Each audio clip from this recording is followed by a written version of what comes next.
দুই নয়নে দেখলাম কত সুখের জোয়া, ভীষ্মা খাতির মারলে বুকে লাগে না, লাগে না। যে বয়সে তুই কার্টুন দেখতি সে বয়সে আমি জেল দেখছি। এবার টিকটক করে র্যাবের জালে আটকা পড়ল খুলনার আলোচিত ও চাঞ্চল্যকর মাহেন্দ্রা চালক হত্যা মামলার মৃত্যুদণ্ড সাজাপ্রাপ্ত আসামি রনি শিকদার। বিভিন্ন ছদ্মনামে দীর্ঘ 5 বছর গা ঢাকা দিলেও টিকটক ভিডিওই অবশেষে ফাঁসিয়ে দিয়েছে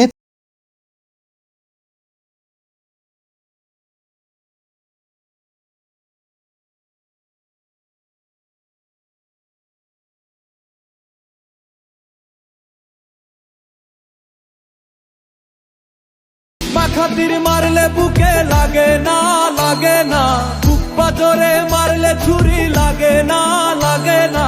প্রেমের বিষে রক্তে মিশে আঘাত বুঝি না, তোর প্রেমের বিষে রক্তে মিশে। যে বয়সে তুই কার্টুন দেখতি সে বয়সে আমি জেল দেখছি।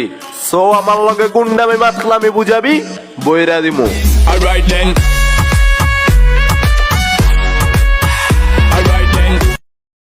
রনি শিকদার ও তার 3 বন্ধু মিলে 2016 সালে গাড়ি ছিনতাইয়ের উদ্দেশ্যে চট্টগ্রাম থেকে খুলনায় গিয়ে পরিকল্পনা করে একটি মাহেন্দ্রা গাড়ি ভাড়া নিয়ে নির্জন স্থানে টিপ ছুরি দিয়ে ড্রাইভার রিপনের গলায় ছুরি ঢুকিয়ে নির্মমভাবে হত্যা করে গাড়ি নিয়ে গোপালগঞ্জের উদ্দেশ্যে পালিয়ে যায়। তবে যাওয়ার পথে গোপালগঞ্জ জেলার কাশিয়ানী থানা পুলিশের চেকপোস্টে তাদের গতিবিধি সন্দেহভাজন মনে হলে কাশিয়ানী থানার জিজ্ঞাসাবাদে এক পর্যায়ে তারা হত্যাকাণ্ডের কথা স্বীকার করে।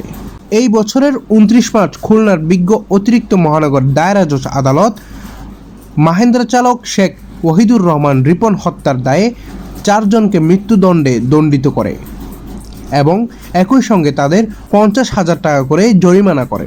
তবে এর আগে জামিনে বেরিয়ে গা ঢাকা দিয়ে ছদ্মনাম ও ঠিকানায় ঢাকা সহ বিভিন্ন স্থানে কাজ করে রনি শিকদার। আমার বাইরে ছুরি দিয়ে এইভাবে মারছে দিয়ে এখানে 7 দোষ করে মারছে স্যার। আমার বাইরে স্যার কত কষ্ট করে মারছে স্যার।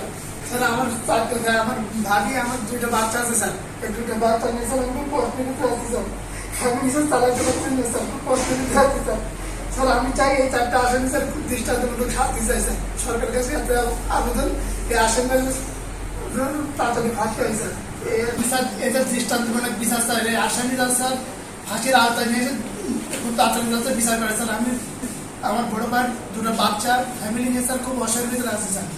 আমি চাই স্যার আমাদের অসহায়ত্ব কাটানোর জন্য স্যার আমার বড় ভাইয়ের জন্য খুব তাড়াতাড়ি সুস্থ বিচার করে স্যার। সরকারের কাছে এতটুকু আবেদন যে আমার বড় ভাইয়ের জন্য খুব তাড়াতাড়ি সুস্থ বিচার করে দেয় স্যার।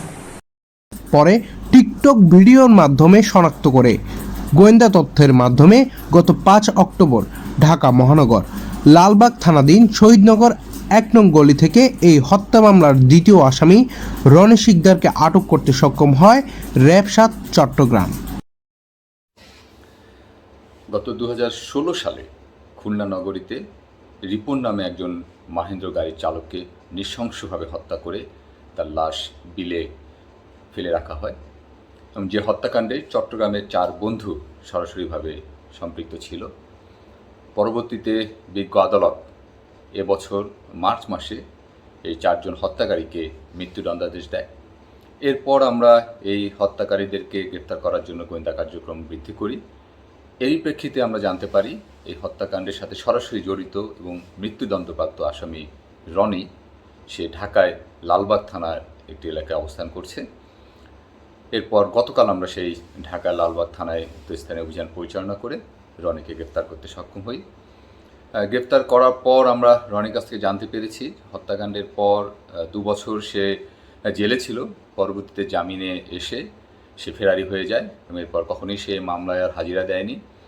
এই 5-6 বছরে সে অন্তত 6টি ডিস্ট্রিক্টে যেমন সন্দ্বীপে, ভোলায়, চট্টগ্রাম বিভিন্ন এলাকায়, ঢাকার বিভিন্ন এলাকায় সে অবস্থান গ্রহণ করে এবং বিভিন্ন সময় বিভিন্ন পেশায় নিয়োজিত ছিল। তো তাকে গ্রেপ্তার করার জন্য আমাদের বেশ কয়েক মাস সময় লেগেছে। অবশেষে গতকাল তাকে আমরা গ্রেপ্তার করতে সক্ষম হয়েছি। আমরা আশা করছি এই মামলায় যে আরও 3 জন মৃত্যুদণ্ড পেয়েছে তাদেরকেও আমরা গ্রেপ্তার করে আইনের আওতায় তুলে দেব। ডেস্ক রিপোর্ট, নগর নিউজ বিডি, চট্টগ্রাম।